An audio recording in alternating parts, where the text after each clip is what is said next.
Satisfação, rapaziada. Crítica de hoje sobre o filme Até os Ossos, novo filme do Luca Guadagnino, que é o mesmo diretor de Me Chame Pelo Seu Nome, que é um filme que eu gosto muito, mas ele também fez o remake de Suspiria, que aí errou feio, irmão. Mas é um diretor que eu gosto, respeito muito, já demonstrou que tem personalidade nos filmes, as características próprias também, ao mesmo tempo que não sejam repetitivos, né? Os filmes não são repetitivos. Muito pelo contrário, na verdade, até porque o Até os Ossos ele prova a versatilidade do diretor, e não só é versátil de um filme pro outro, mas como esse próprio filme aqui, ele é muito versátil, porque são 2 horas e 15 de filme e ele mistura 2 a 3 gêneros, que eu vou falar sobre isso também, de uma maneira impecável. O primeiro é o drama, onde a gente acompanha essa história extremamente bizarra pelo ponto de vista da protagonista, vivida pela Taylor Russell, que eu gostei dessa atriz, hein? E que foi abandonada pela mãe ainda na infância e depois pelo pai também. Tudo bem que é um ponto de drama já habitual, às vezes até clichê, dependendo, né?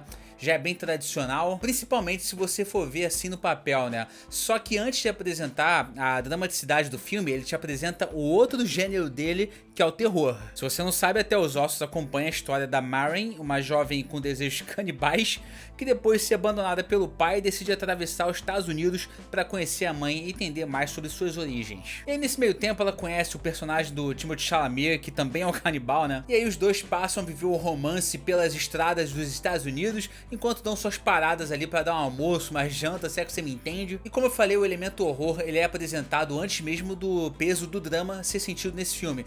Já na primeira cena, inclusive, que é uma cena bizarra, não exatamente a primeira cena, mas é uma cena bem no começo. E o filme já chega e te fala, é isso aí que você tá vendo, tô aqui pra isso, irmão. Só que uma pena que talvez a cena mais bizarra do filme seja logo essa do começo, logo no início do filme. Não por uma questão de clímax, mas por uma questão de bizarrice mesmo, sabe? Por outro lado, fica claro que a cena só é bizarra porque ela é logo no começo, é aquilo que eu falei. O filme já chega falando, tô aqui, irmão, é isso aqui mesmo que tu tá vendo. E aí, naturalmente, é no início do filme, então você chega acostumado no final. E aí o Luca Guadagnino reforça uma característica que eu já tinha gostado muito em Me Chame Pelo Seu Nome, que é o zelo pela baixa exposição. Por exemplo, em vez do filme começar com uma narração da protagonista, contando ali em flashback como é que ela começou essa história aí, não é assim. Eu gostei disso, né? Porque o contexto do canibalismo, ele é apresentado de cara, como eu falei, e é apresentado em cena. E aí, depois disso, depois que você se acostuma com o filme, depois que você sabe que tipo de filme você tá vendo, ele é um filme extremamente honesto com isso, ou seja, ele não tenta te dibrar pra um lado, pra no final ele ser um outro tipo de filme, ser uma outra,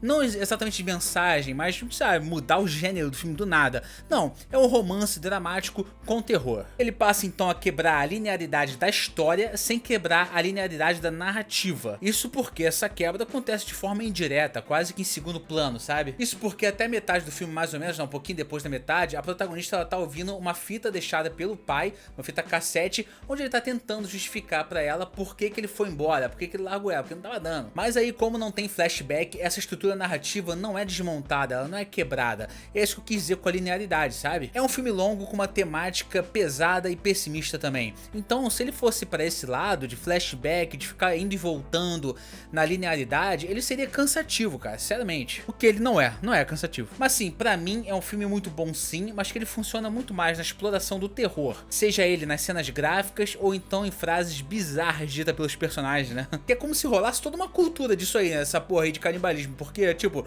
eu não sei o quanto o filme tá sendo realista ou então verossímil em relação a essa cultura, só que você vê lá que os caras eles sentem o cheiro do outro canibal à distância, então vai encontrando outros canibais pela estrada como se fosse, sei lá, você é vegano enquanto outro vegano ali na estrada, você, porra, tu é vegano também, né?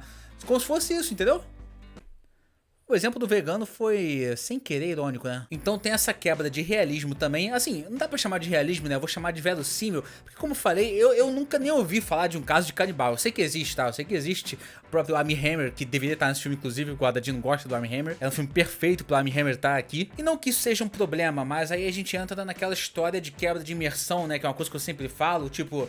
Ah tá, tô vendo um filme com roteiro e a minha imersão foi quebrada. Talvez fosse um pouco mais verossímil se o Guadagnino ele abordasse essa característica, né, ou então o canibalismo de uma forma mais discreta. Só que, por exemplo, tirando os dois protagonistas, né, o casal, a outra galera canibal que eles encontram são caricatos, sabe? Por exemplo, o personagem do Mark Rylance, que é um ator que eu gosto muito desse ator aí, ele é o cara de um desenho animado, sabe? Se tiver um desenho animado sobre canibais, o protagonista é esse personagem aí do Mark Rylance. É tudo malucão, doidão, cracudo, todo mundo com atestado assinado aí de doidão. Eu sei que canibalismo, o cara tem que ser maluco pra fazer, né? Pra ele ser um comilão. Mas se a gente tem dois personagens que são um pouco mais discretos em relação à personalidade, né? Eu tô falando mesmo de personalidade, tá? Dá pra enganar ali que o Timothée Chalamet e a Taylor Russell não são canibais. Agora, os outros personagens, porra, só você bater o olho que já sabe quem é. E nesse filme, inclusive, tem uma participação do Michael Stuhlbarg, que assim, sou muito fã desse cara. Pra mim, ele tinha que ter tido uma indicação ao Oscar por uma cena só de Me Chame Pelo Seu Nome. Quem assistiu sabe de qual cena eu tô falando, o cara mandou bem demais. E ele tá aí nesse filme aqui, bom vê-lo. E eu acho esse tipo de estrutura muito melhor do que o que eu reclamo lá da série do Jeffrey Dahmer da Netflix, por exemplo, que eu vi batendo naquela série. Até os Ossos, ele aborda sim o drama existencial desses personagens que são pessoas horríveis, mas não passa pano, não trata como coitadinho. Principalmente porque esse filme não quer perder tempo mostrando flashback ali dos personagens passando por coisas ruins pra tentar justificar alguma coisa. E é por isso que eu gostei tanto da linearidade da narrativa desse filme. Não que ele não flerte ali, né, com questão do trauma e tentar justificar alguma coisa ou outra ali. Sim, rola isso, só que é muito leve, cara. E Até os Ossos é um romance de terror que mistura road movie com crime, fazendo lembrar alguns momentos filmes como Assassinos por Natureza e até mesmo as histórias de Bonnie e Clyde. Só que em vez de assaltar banco, eles estão comendo as pessoas. Nem sempre no mesmo sentido de comer, valeu? Eu penso que é um filme que ele funciona mais no elemento sádico e violento dele do que exatamente no romance e no drama, mesmo quando esse elemento é só sensorial às vezes, né? O casal tem química, são dois atores que individualmente são muito bons também, mas eu senti que apesar dele ser um filme grande, né? Eu não vou chamar de longo, porque filme longo a gente tem a tendência a achar que é chato e devagar. Ele não é assim. Ele é um filme grande, né? 2 horas e 15, e não parece ser um filme grande, porque ele passa muito bem nisso, e isso é muito bom também pro filme. E aí parece que tem muita cena que foi cortada, tem umas coisas que não fazem sentido, que você sente falta de uma ceninha que tiraram ali e não deram contexto pro resto, né? Mas é uma cena ou outra, confesso. Mas eu gostei muito, cara. Não acho que vai ter indicações ao Oscar, mas sim, se fosse justo, indicaria melhor fotografia e melhor trilha sonora, que são fantásticos esses dois elementos. O Luca Guadagnino não costuma errar em fotografia nem em trilha sonora, a gente sabe disso. E você vai ver que perto do final eles dão um momento pro Chalamet brilhar em cena ali, uma cena onde ele abre o coração, ele conta o que rolou com o pai dele, com ele também. É um monólogo, né, que o Chalamet tem. Mas falando por mim, é uma cena que o impacto que ela tenta alcançar não me atingiu, entendeu? Justamente por ele estar falando uma coisa que não é nada relacionável. O impacto que eu tô falando é o impacto de emocionar. Eu senti que eles tentaram fazer a gente chorar ali, botam uma musiquinha triste de fundo, mas eu gosto de como o monólogo acaba, porque tá rolando essa música triste, o Chalamet tá tristão ali, e depois ele fala uma frase bizarra, que o tom da música muda completamente, vai pra um tom meio bizarro.